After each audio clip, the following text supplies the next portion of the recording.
Selamat siang pemirsa, Berita Nusantara kembali menyapa Anda pada hari ini. Sejumlah berita aktual akan kami sajikan untuk Anda. Bersama saya Haifatunisa, inilah Berita Nusantara selengkapnya.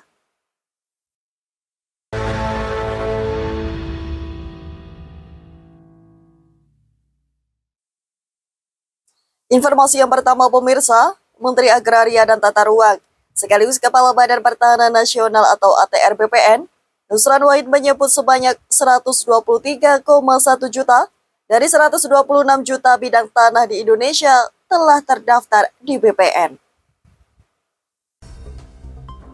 Hal tersebut disampaikan oleh Nusron dalam rapat Komisi 2 DPR RI pada Senin 8 September malam lalu. Adapun persentase dari jumlah bidang yang tersertifikasi adalah sebanyak 98%. Nusron menyebut bahwa sebanyak 120 juta bidang tanah telah memiliki sertifikat resmi, serta 96,9 juta diantaranya ditetapkan status hak milik masyarakat. Nusron menyebut bahwa sertifikat hak milik mendominasi dengan 88,3 juta bidang tanah, sementara sisanya terdiri dari sertifikat hak guna usaha yang terdiri sebanyak 20.000 bidang, sertifikat hak guna bangunan sebanyak 6,6 juta bidang, hak pakai 1,6 juta bidang, serta hak pengelolaan sebanyak 8.000 bidang. Nusron mengatakan bahwa pemerintah terus mengejar target bidang tanah yang belum terdaftar, yakni sekitar 2,9 juta dari 123,1 juta bidang tanah. Adapun upaya tersebut dilakukan dengan program prioritas seperti program pendaftaran tanah sistematis lengkap atau PTSL, redistribusi tanah, sertifikat barang milik negara atau BMN, dan sertifikasi tanah wakaf.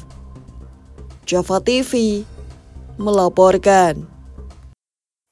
Informasi berikutnya pemirsa, Presiden Prabowo Subianto menyoroti kebijakan standar ganda yang diterapkan pada hukum internasional kala menghadiri forum kelompok negara BRICS dalam BRICS Leader Virtual Meeting secara daring pada Senin malam lalu. Dalam rapat virtual tersebut, dihadiri pula sejumlah petinggi negara yang tergabung dalam forum BRICS. Dalam rapat virtual tersebut, Prabowo juga memberikan sambutannya terutama mengenai situasi internasional. Dalam keterangannya, Prabowo menyoroti penerapan hukum yang dinilai standar ganda, rangkap 3, serta hukum internasional yang diabaikan setiap hari. Selain itu, Prabowo juga menyebut bahwa negara-negara kecil banyak yang diintimidasi oleh negara besar. Untuk itu, ia meminta agar forum BRICS bersatu.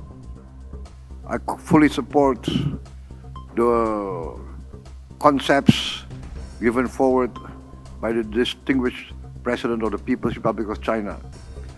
We must uphold openness. We must exactly to continue this close coordination and cooperation. In this present world of uncertainty, of double and even triple standards, where international law is being daily ignored, where might makes right, where little countries with less power are being intimidated, threatened, bullied, where trade and finance become weapon. We consider now this is the time that BRICS must continue to evolve. Sebagai tambahan informasi, forum BRICS dihadiri oleh sejumlah kepala negara dan perwakilan tingkat tinggi, yakni Presiden Brasil, Luiz Inácio Lula da Silva, Presiden Cina Xi Jinping, Presiden Mesir Abdel Fattah el-Sisi, Presiden Iran Masoud Pezeshkian, Presiden Rusia Vladimir Putin, beserta kepala negara dan perwakilan tingkat tinggi dari negara yang menjadi anggota BRICS. Java TV melaporkan. Dari TNI pemirsa, TNI Angkatan Laut memastikan rencana untuk mengakuisisi kapal induk atau aircraft carrier milik Italia Giuseppe Garibaldi. Rencana ini diungkap oleh Kepala Dinas Penerangan TNI Angkatan Laut, Laksamana Pertama Tunggul. Dalam keterangannya pada Rabu 10 September lalu, Tunggul menegaskan bahwa TNI Angkatan Laut sedang berusaha untuk mengakuisisi kapal induk Giuseppe Garibaldi sesuai dengan yang disampaikan oleh Kepala Staf Angkatan Laut atau KSAL. Selain itu, Tunggul menyebut bahwa kapal induk tersebut nantinya diharapkan akan menjadi bagian dari sistem senjata armada terbaru di TNI Angkatan Laut. Sementara itu, Direktur Penjualan Bisnis Angkatan Laut Italia, Mauro Manzini, mengatakan bahwa TNI Angkatan Laut berminat untuk membeli kapal Giuseppe Garibaldi. Manzini menyebut bahwa rencana pembelian ini masih dalam tahap pembahasan oleh kedua negara dan belum ada keputusan resmi. Sebagai tambahan informasi, kapal Giuseppe Garibaldi mampu mengoperasikan berbagai drone, helikopter, pesawat sayap, hingga kendaraan amfibi. Java TV melaporkan.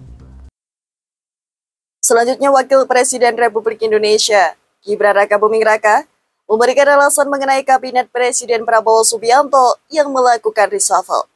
Gibran menyebut, reshuffle tersebut telah dihitung secara matang sebelumnya.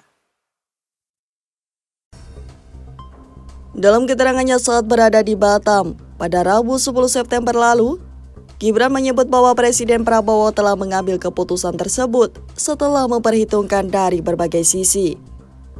Selain itu, Gibran juga menyebut bahwa Prabowo mengambil langkah tersebut agar pelayanan bagi publik oleh pemerintah bisa berjalan dengan optimal ke depannya. Selain itu, Gibran berharap agar para menteri yang baru dilantik bisa segera bekerja dengan optimal. Ya, terkait reshuffle ini adalah langkah-langkah yang sudah benar-benar dihitung matang oleh Bapak Presiden dari segala sisi, termasuk kinerja dan lain-lainnya.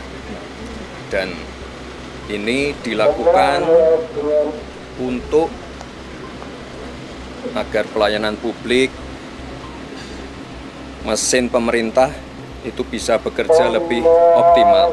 Maka dari itu, kita doakan yang terbaik untuk para menteri, wamen yang baru saja dilantik, agar mereka ini bisa bekerja dengan baik dan sekali lagi menunjukkan kinerja terbaiknya untuk kita semua, ya. Terima kasih. Sebagai tambahan informasi, Presiden Prabowo melakukan reshuffle pada Senin 8 September lalu. Dalam reshuffle tersebut, terdapat 5 menteri yang diganti, yakni Menko Polkam, Menpora, Menteri Koperasi, Menteri Perlindungan Pekerja Migran Indonesia, dan Menteri Keuangan. Java TV melaporkan.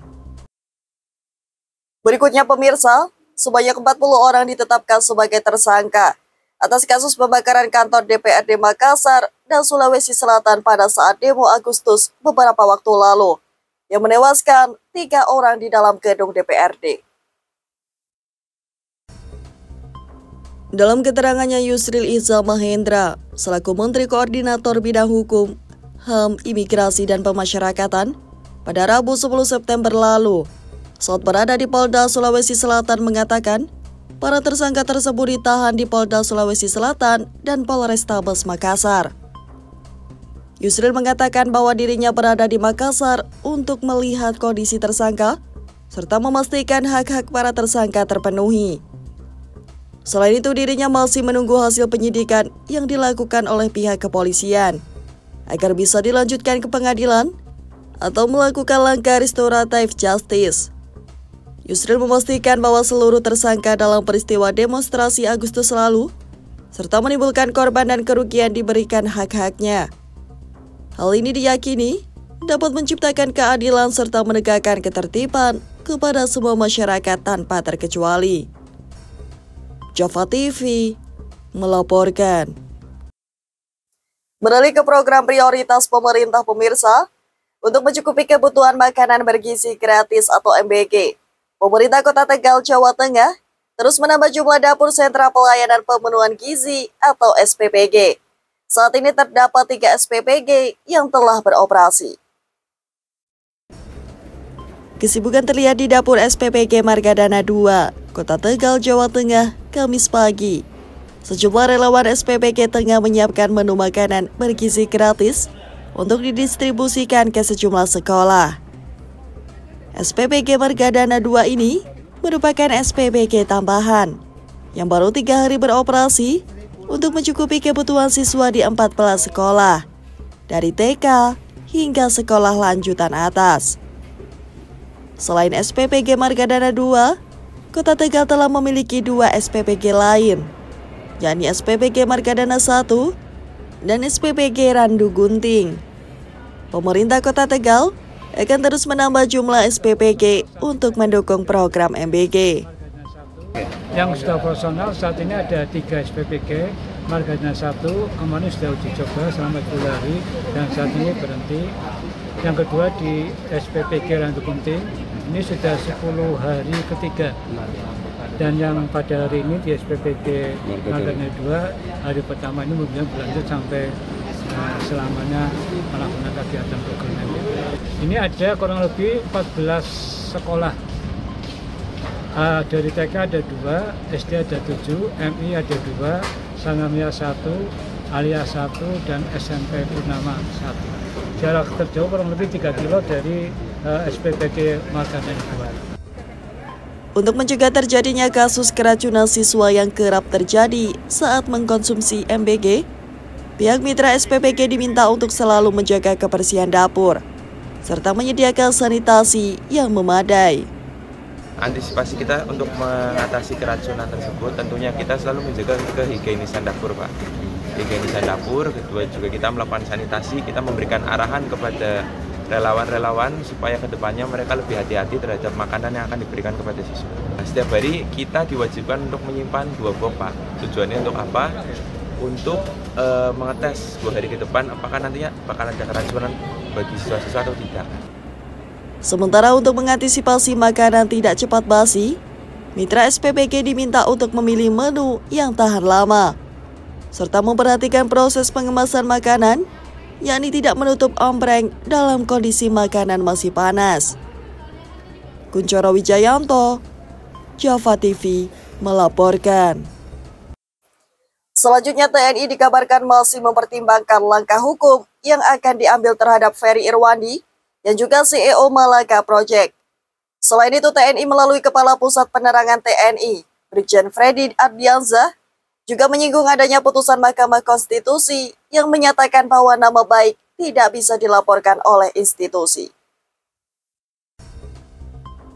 Dalam keterangannya pada Rabu 10 September lalu, Freddy mengatakan bahwa pihaknya akan menimbang secara cermat langkah-langkah hukum sesuai dengan aturan yang berlaku. Sebelumnya pada Senin 8 September lalu, TNI dikabarkan sedang berkonsultasi dengan Polda Metro Jaya terkait dengan pernyataan maupun tindakan dari Ferry Irwandi. Adapun Freddy menyebut bahwa terdapat dugaan pernyataan Ferry di ruang publik, baik di media sosial maupun wawancara, yang diduga berisi upaya provokatif, fitnah, kebencian, serta disinformasi yang dimanipulasi dengan framing untuk menciptakan citra negatif. Freddy mengatakan bahwa langkah hukum yang akan diambil bukan hanya untuk TNI, melainkan demi menjaga martabat dan kehormatan seluruh prajurit TNI serta menjaga persatuan dan kesatuan bangsa dan stabilitas keamanan nasional. Java TV melaporkan. Selanjutnya dari Kediri, pemirsa, ada yang berbeda dari turnamen e-sport di kota Kediri. Kali ini kompetisi game dipadukan dengan kajian Islam sehingga peserta tidak hanya bermain game, tapi juga mendapat pembinaan agama.